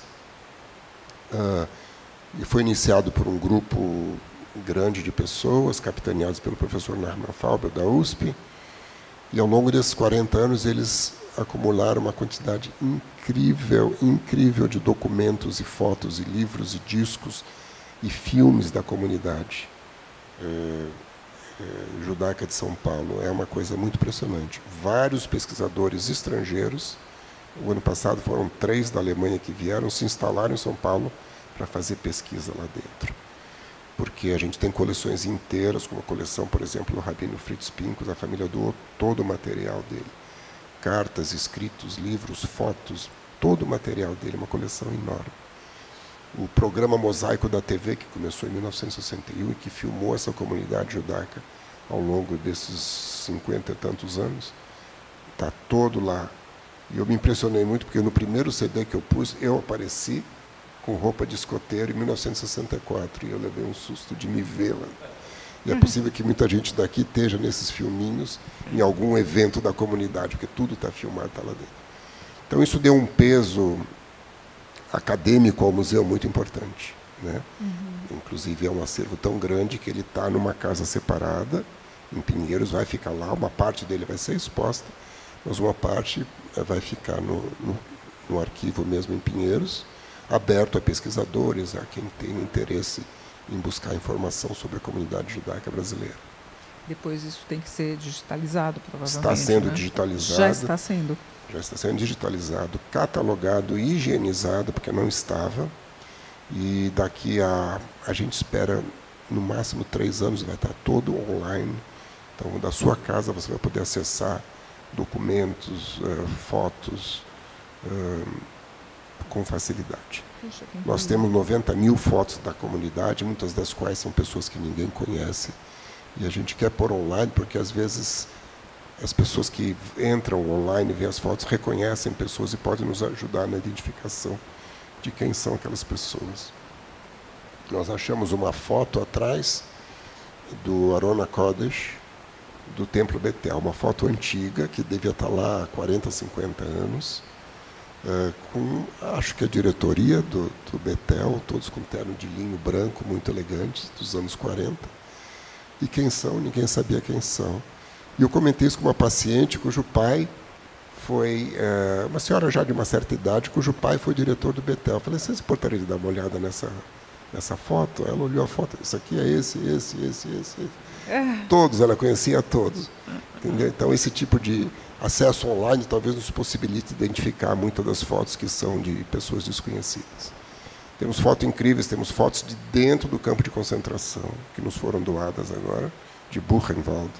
Fotos muito impressionantes, com montanhas de cadáveres, com os fornos crematórios funcionando. Nossa, e como é que tinham essas fotos? Então, a pessoa que nos deu achou isso nos pertences do pai, que faleceu há poucos anos, agora uns 5 anos atrás, e ela não sabe como é que o pai tinha essas fotos. O pai passou um tempo, era um judeu holandês, passou um tempo no campo de concentração, mas ela acha que ele não estava em Buchenwald. Então, ela não sabe, não teve como perguntar para o pai, porque o pai nunca mostrou as fotos para ela. Então, o museu é cheio de segredos, e arquivos históricos, principalmente de uma época tão conturbada como a nossa, é cheio de segredos mesmo, né? E tem um curador que está fazendo a organização de tudo isso, um responsável por essa parte toda? Toda. Tem vários historiadores, né? Um grupo curatorial, uma comissão de altíssimo nível. A gente é assessorado pela Expomos, que é a firma com mais experiência em montagem de museus do Brasil. Todas as grandes exposições que vocês veem no Brasil é feita pela Expomos. A Pinacoteca, o Museu de Arte Sacra de Belém do Pará, que é uma obra-prima, aquela Oca Brasil 500 anos, que depois foi para o Guggenheim, tudo feito por eles. São realmente gente de nível internacional. O restauro do Picasso, que estava na ONU, aquelas 2 enormes telas, foi feito por eles e foi montado em Paris, no Grand Palais. Eu fui para a inauguração em Paris, quando todo o governo francês, a intelectualidade francesa estava na exposição. Portinari, o que eu falei? Picasso não, Portinari. Guerra e Paz do Portinari. Então, é uma firma que está nos assessorando com um know-how incrível. Temos um grupo trabalhando educativo, que a Renata pertence também. A Renata dirige essa parte de... E nós temos um trato com a prefeitura, que nos doou uma parte do terreno, que era da prefeitura. Onde foi feito o prédio novo. Onde foi feito o prédio novo.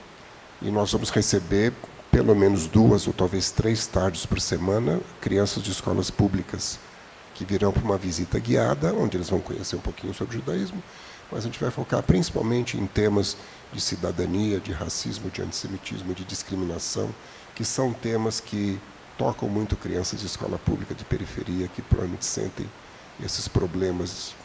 E nesse momento que a gente vive, com tanta intolerância, né, com tanta pouca aceitação do outro, do diferente, é muito necessário, né? O foco do museu é justamente isso. O foco do museu é a comunidade não judaica, e o foco do museu é cidadania, tolerância, convivência harmônica das minorias. A sociedade brasileira é um exemplo, né? Hoje a gente convive de maneira muito harmônica, árabes, judeus, japoneses, negros, tudo no Brasil, não existe conflito aqui dentro. Isso é um exemplo para o mundo. Isso vai estar muito ressaltado na nossa mostra do museu. E você falou que tem vários apoios, eu não sei se você gostaria de dizer quem são, né? Eu citei porque eu sabia que tinha os alemães que estavam juntos. Nós temos o maior apoio que nós temos é do BNDES, que está nos liberando uma quantia importante, perto de 8 milhões de reais. O segundo doador é a Fundação Arimax, do Grupo Suzano, que também entrou com a maior doação de 5 milhões. Depois nós temos vários bancos, indústrias, pessoas físicas que vão fazendo doações de tamanhos variados. De Lei Rouanet. De Lei Rouanet e algumas não por Lei Rouanet. A Fundação Arimax, por exemplo, não é Lei Rouanet, são 5 milhões a fundo perdido. E qual é a previsão? Quando é que deve entrar em funcionamento? A gente espera, no segundo semestre do ano que vem, estar abrindo o museu, perto de Rosh Hashanah de 2018. Bacana. Alguém gostaria de perguntar? Nós passamos muito rápido e você já disse que foi escoteiro, mas eu sempre pergunto se as pessoas frequentaram movimentos juvenis e tudo mais. Eu imagino que, por você ser alemão, de descendência alemã, deve ter frequentado a CIP, certo? Que foi a Congregação Israelita Paulista, formada por judeus ashkenazes e alemães. E você foi direto para os escoteiros ou você frequentou a outra parte que era... Frequentei os dois, né? Eu chamava Lehavá na época, que era não escoteiro, e os escoteiros. E eu acabei interrompendo a faculdade de medicina para ir para Israel por 1 ano, pelo movimento juvenil, que foi logo depois da Guerra dos 6 Dias, uma época que a gente sentia muita necessidade de ajudar Israel, que tinha passado por uma guerra muito difícil, né? Então, minha mãe ficou desesperada. Como você vai largar a faculdade de medicina para ir para Israel trabalhar no kibbutz? Eu falei, eu vou porque eu tenho que ir agora. Ela falou, você não vai voltar, você vai perder a faculdade. Não, eu volto. Eu fui, fiquei 1 ano e voltei. 2 anos depois a Renata passou por uma experiência muito parecida, no Marrom também. E vocês conseguiram que os filhos fossem e fizessem essa mesma experiência? Assim? Não. Os nossos filhos não participaram de movimentos juvenis, não quiseram. Nossos filhos são extremamente judeus de alma, mas não de prática judaica religiosa. Apesar de terem casado com mulheres que, sim, são judias com observância religiosa. Uma delas, do meu filho do meio, inclusive, mantém a casa kasher, porque ela é de uma família de Belém do Pará. Por coincidência, meu filho conheceu essa moça em Israel, e o pai dela é presidente da sinagoga que meu avô construiu. Nossa. Mas a gente não se conhecia. Foi uma coincidência mesmo. Eles moram nos Estados Unidos hoje, mas as crianças estão em escola judaica, comem kasher, e a escola, inclusive, religiosa nos Estados Unidos. Se eu tivesse que te perguntar que valores você passou para os seus filhos, eu já posso imaginar, mas eu gostaria de ouvir de você o que você tentou e buscou transmitir nessa educação deles. Eu acho que toda uma ética judaica que a gente meio que vivencia mais do que fala necessariamente, né? A gente tem valores muito sólidos de ética pessoal, que para o meu filho nos Estados Unidos foi muito importante, o primeiro que foi para começar os negócios dele. Ele sempre menciona isso, né? E o valor de família também, de nossa família é extremamente unida. Eu não sei se você sabe, mas os judeus marroquinos têm uma língua especial que se chama Hakitia. E mesmo nós estando agora, meus netos são da 7ª geração no Brasil, a gente ainda fala Hakitia entre a família. Então, a minha mãe me ensinou, a Renata, que é de origem alemã, fala, nossos filhos falam e os netos também falam. É mesmo? Isso nos dá uma unidade familiar muito interessante. E como é que os primos todos, porque o meu avô teve 13 filhos, e nós somos muitos primos, todos entre si se comunicam em Hakitia. Como é que é essa língua? É um pouco essa língua é uma mistura. Que nem o ladino, assim? É um ladino antigo com bastante árabe e hebraico. É tudo misturado. É muito interessante. Se você ler uma carta em Hakitia, você provavelmente vai entender 80% do que ela diz, porque ela é baseada em judeu espanhol, que eles chamam, que deu origem ao ladino e ao Hakitia. Nem todos os judeus do Marrocos falam Hakitia. O Marrocos tem 2 tipos de judeus que estão lá desde a destruição do templo, que estão lá há mais de 2000 anos. Esses não falam Hakitia. E os que vieram da Inquisição, que eles chamam de Megorashim, os outros chamam Toshavim, que são os habitantes locais. Os forasteiros que vieram com a Inquisição falam Hakitia, trouxeram essa língua da Península Ibérica. Olha só, incrível. A gente tem a fortuna, né? Uma amiga, uma grande amiga minha, inclusive, que canta um pouco em ladino. Ela também certamente deve cantar em Hakitia. Eu acho que ela tem música em Hakitia também. Nós recentemente tivemos em Nova York, num centro, numa senhora que fez um centro de Hakitia em Nova York e que reúne pessoas. Ela manda literatura em Hakitia que a gente recebe, muito interessante.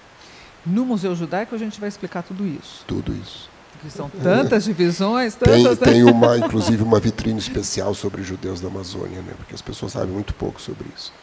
Mesmo você, que é judia brasileira, tem pouco conhecimento sobre o judaísmo na Amazônia, né? Por acaso, recentemente eu conheci e tive em Manaus, porque conheci uma família, que é a família Benchimol, que está lá há muito tempo. Que estão nos ajudando muito, os Benchimol. São maravilhosos e eles mantêm muito a tradição. Eu sou amiga da Ilana, então eu conheço bastante e sabia que tinha esses judeus que estão lá há muito tempo, que trabalham. Ela contou que a bisavó dela estava na borracha. Isso. Fundou a universidade, uma coisa incrível. Ah, sim, conheço. Sim. Lindo, maravilhoso.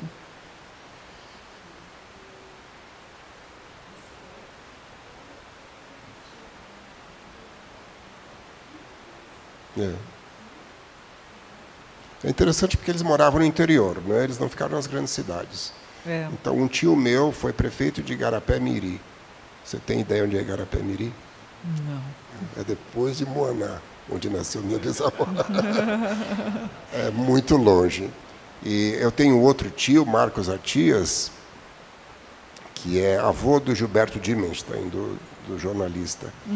Ele tinha um armazém à beira do rio, onde você ia de barco, de secos e molhados, em Itacoatiara, também, onde tinha algumas famílias judaicas, tem um cemitério judaico lá, inclusive. E todo mundo que morava lá, os caboclos da região, sabia que de sexta-feira à tarde até sábado à noite não podia ir lá porque estava fechado. Ele não fechava no domingo, ele fechava no Shabat. Então, essa peculiaridade desse judaísmo no meio da Amazônia, que é uma coisa que pouca gente conhece, né? Eu acho que é uma coisa muito peculiar do Brasil, muito interessante, que vai estar retratada no museu, claro. Não, e é muito legal, né? Porque com a vida nas grandes cidades a coisa se perde um pouco, né? Tem uns que são muito observantes da religião e aí tem toda uma vida muito severa e rígida e fechada, né? Então é um pouco desconhecido. O fato da gente ter um museu judaico é muito legal de você poder mostrar mesmo, né? Os hábitos e costumes. O museu realmente de Amsterdã, ele mostra coisas simples, que até eu lembro da gente passeando ali, a gente lendo sobre bar mitzvah, sobre coisas que são muito comuns, né? O casamento judaico, a gente está cansado e careca de frequentar, mas é legal quando você vê num espaço museológico, explicado, muito legal. Então estamos ansiosos pela abertura do Museu Judaico. Você deu uma... A gente quer fazer um centro cultural lá, que tem muito a ver, por exemplo, com o NIBS cultural, eu acho. Então, a gente imagina que quando a gente for ter uma exposição temporária importante, que, paralelamente, a gente possa trabalhar, por exemplo, com o NIBS, fazendo cursos sobre aquele determinado assunto. E mobilizar a comunidade como um todo e apresentar para a comunidade brasileira, principalmente mostrar que os judeus não são recém-chegados no Brasil, quando eles fizeram parte de toda a tessitura social brasileira, da construção da sociedade brasileira. Pouca gente sabe, por exemplo, que Dom Pedro II era um grande amigo dos judeus, estudava hebraico, era fluente em hebraico, ele traduziu trechos do Lusíadas para o hebraico e traduziu trechos da Bíblia do hebraico para o português, que não era muito comum, porque em geral vinha das traduções gregas, né, que eram mais clássicas. E Dom Pedro tinha uma Torá que ele usava para os seus estudos particulares, e essa Torá, uma parte dela vai estar no museu também, a Torá de Dom Pedro II, que está nos sendo emprestada pelo Arquivo Histórico Nacional no Rio de Janeiro. Então, a gente quer mostrar muito essa interface de judaísmo com o Brasil, com a história do Brasil, que pouca gente conhece. O Benjamin Steinbrück, quando esteve aqui, comentou, você lembra, Bruno, que acho que do lado da mãe dele, né, seria o avô dele, veio com Dom Pedro. Ele era o antiquário do rei. Comprava objetos antigos para a família, para o rei.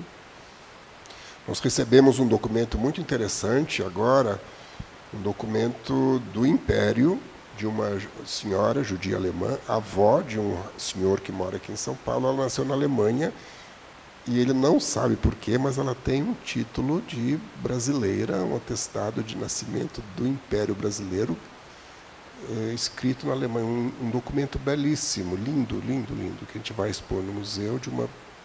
Eu acho que Dom Pedro queria atrair muitos imigrantes, ele trouxe os alemães, os italianos para trabalhar no sul, né? E nesse rolo vieram judeus também, com documentos brasileiros, mas eram nascidos na Alemanha, mas tinham um passaporte brasileiro do reinado. Incrível. Bacana. Alguém gostaria de fazer uma pergunta?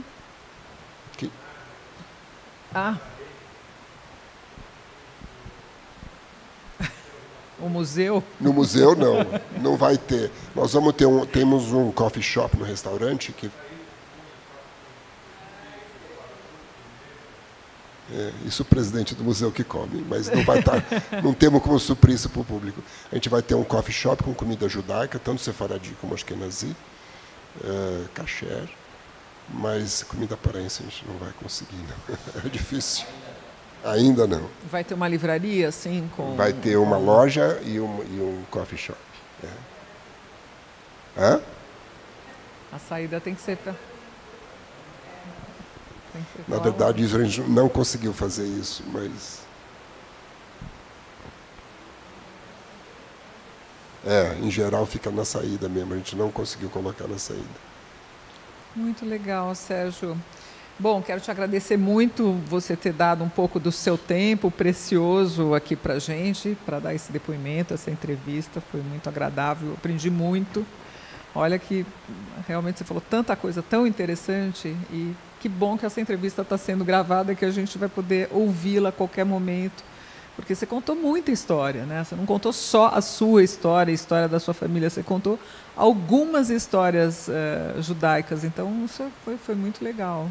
Isso é uma coisa que eu realmente gosto e aprendi muito com o museu. Quer dizer, o museu me supre uma parte cultural, histórica, a gente está tendo contato com outros museus, aprendendo muito sobre administração de museus, montagem de museus, que é algo que na minha vida médica eu não tenho como ter acesso. Então, é uma atividade que me dá muito prazer e me complementa muito a minha vida cultural mesmo. Quando eu estava escrevendo o roteiro, eu fiquei pensando, será que ele tem algum hobby? E aí eu já vi qual é o seu hobby, né? Mona. Sérgio, médico, você poderia ser um concertista de piano, você gosta muito de música clássica. Uhum. Isso não é uma herança do seu pai? Acho que sim. Eu estudei piano desde criança e com 14 anos eu estudava com um grande professor de São Paulo, que era professor do João Carlos Martins, da Ana Estela Chique, de grandes professores, de grandes pianistas. Quem era o professor? Professor José Clias. Ele era um judeu russo, que era um professor muito conhecido em São Paulo. E minha mãe teve a petulância de levar o filhinho dela, e ele me aceitou. Eu tinha 11 anos quando comecei a estudar com ele. Quando eu tinha 14, ele falou assim no meio da aula um dia: bom, agora você precisa decidir. Ou você vai fazer esse Bandeirantes aí, estudar para científico e medicina, ou você vai ser pianista. Os dois não dá. Eu falei, mas por que não dá? Não, porque você precisa estudar daqui para frente 8 horas por dia, mínimo. E se você faz essa escola aí que você está falando, não vai dar. Eu tinha 14 anos, eu falei, mas como assim? Eu vou ter que decidir agora minha vida? Durante um mês eu fiquei pensando. Eu achei que eu não queria ser um grande pianista. E depois de um mês eu falei para o professor Clias, falei, olha, eu vou parar. Na verdade, eu continuei tocando piano durante alguns anos, até eu ter problema da mão. Hoje eu não consigo mais tocar. Mas era uma carreira que me atrairia. O problema é que eu não tinha talento para ser um grande pianista, não era esse tipo de talento, porque com 14 anos você já sabe quem vai ser um grande pianista. Mas durante muito tempo você tocou sim. E você tocou. E hoje o nosso hobby meio da Renata é viajar atrás de concertos no mundo inteiro. A gente tem muita vivência de música clássica. A Renata gosta muito de ópera, então a gente vai muito à ópera, balé, tudo isso. Bacana, muito bacana.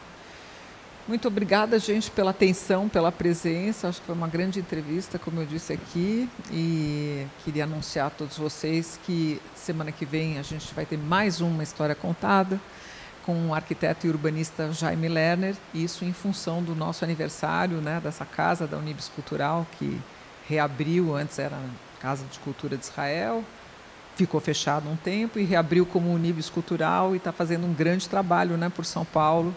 E eu tenho, Sérgio, muito prazer, eu sempre falo para o Bruno, né, de estar aqui nessa entrevista, sempre ouvindo histórias tão interessantes de pessoas que contribuíram, né, para a sociedade brasileira e que têm coisas a contar.